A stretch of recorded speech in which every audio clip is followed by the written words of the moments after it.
31 juillet 2010, plus de 400 morts dans des inondations au Pakistan. Et puis on fera un point, comme d'habitude, sur les températures relevées ce vendredi 30 juillet dans le Grand Ouest.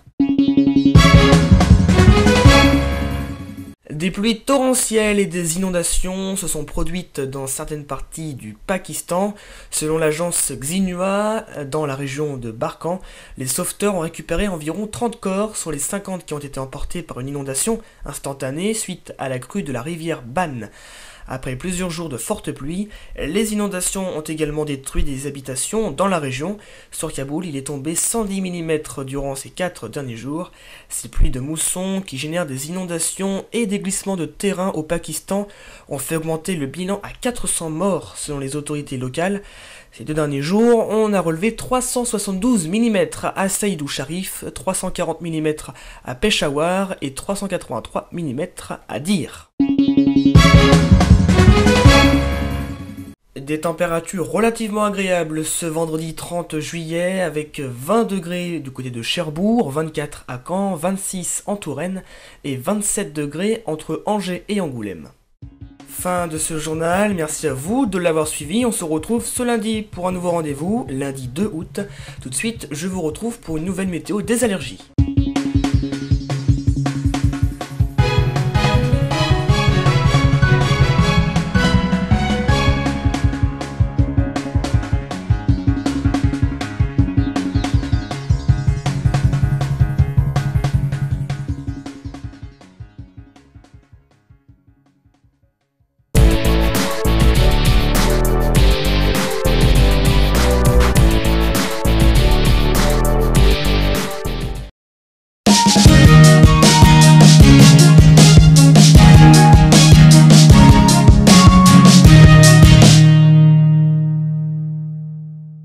Bonjour à tous et bienvenue dans cette 6e météo des allergies réalisée en partenariat avec Infopollen. Les risques prévisionnels présentés dans notre rubrique météo des allergies sont issus des relevés, observations et calculs réalisés par le réseau national de surveillance aérobiologique.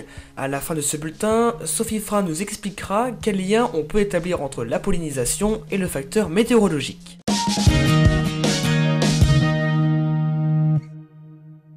Les risques de pollinisation sont de plus en plus faibles, seul un faible risque de graminées est mentionné pour cette semaine du 31 juillet au 6 août, mais il est important de continuer à suivre son traitement.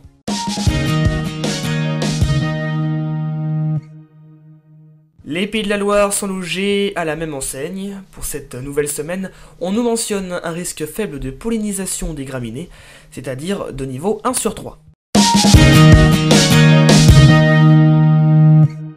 Chaque semaine sur préviouest.fr, dans notre météo des allergies, Sophie Frein, analyste pollinique au centre hospitalier de Dinan, nous parlera des risques polliniques en nous révélant ses conseils pour lutter efficacement contre toute forme d'allergie. Alors Sophie, bonjour.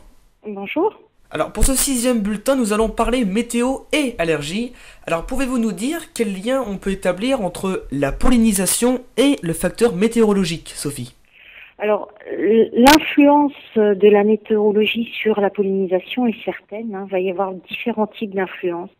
Par exemple, quand il y a du vent et du soleil, on sait que la pollinisation va augmenter parce que le vent va permettre tout simplement que les pollens s'envolent et le soleil permet la floraison. Ensuite, inversement, quand il va y avoir des pluies, on va avoir une moins grande quantité de pollen dans l'air, mais il faut quand même se méfier parce que on va avoir plus d'allergies de proximité parce que les pollens qui sont pas dans l'air sont rabattus avec les pluies au sol et éclatent au sol. Donc, ce qui fait qu'on va avoir des allergies de proximité, c'est-à-dire que quand on est allergique à un pollen, il faut se méfier quand il pleut de l'endroit où cela pollinise.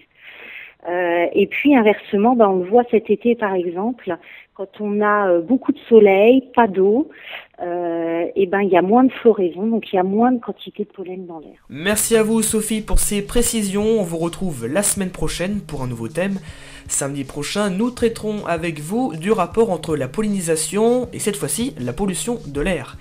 Découvrez le service automatique de diffusion de notre partenaire Infopollen et personnalisez votre propre bulletin allergopollinique. Vous recevez chaque vendredi sur votre email, téléphone ou fax l'index, les risques de prévision qualifiés pour les allergènes auxquels vous êtes sensible concernant la région de votre choix.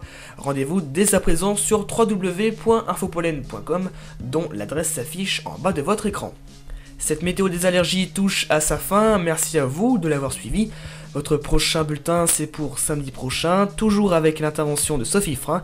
Excellente semaine à vous et merci de votre fidélité.